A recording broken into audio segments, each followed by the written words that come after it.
अल्लाह के रसूल सल्लल्लाहु अलैहि वसल्लम जब हिजरत करके मदीना मुनव्वरा तशरीफ़ लाए और मदीने में यहूद आबाद थे। यहाँ आपको मालूम हुआ कि यहूदी भी आशूरा के दिन रोज़ा रखते हैं। तो आपको जब ये पता चला तो आपने इसकी तहकीक की कि ये आशूरा के दिन रोज़ा किस वजह से रखते हैं।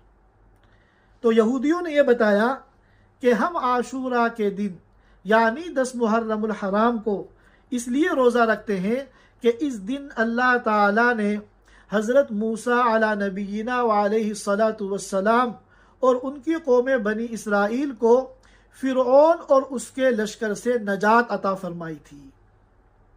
आगे आगे हज़रत मूसा अलैहिस्सलाम और उनकी कौम जा रही थी और पीछे पीछे फ़िरऔन और उसका लश्कर उनको ख़त्म करने के लिए आ रहा था। तो बहरे कुलजुम में अल्लाह ताला ने फ़िरऔन को और उसके लश्कर को डुबो के ख़त्म कर दिया और हमेशा हमेश के लिए बनु इसराइल को फ़िरऔन के फितने से नजात अता फरमाई।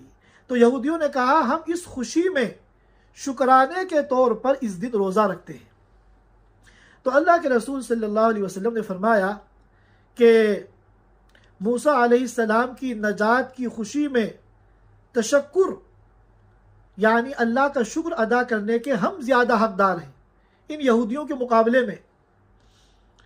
लिहाजा हम भी आशूरा के रोज़े का एहतिमाम करेंगे, लेकिन हमें यहूदियों की मुखालफत भी करनी है।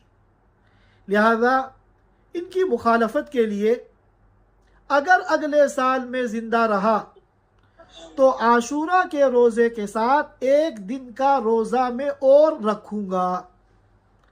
एक रोज़ा रखने के बजाय मैं 2 रोज़े रखूँगा ताकि यहूद के अमल की मुखालफत हो जाए।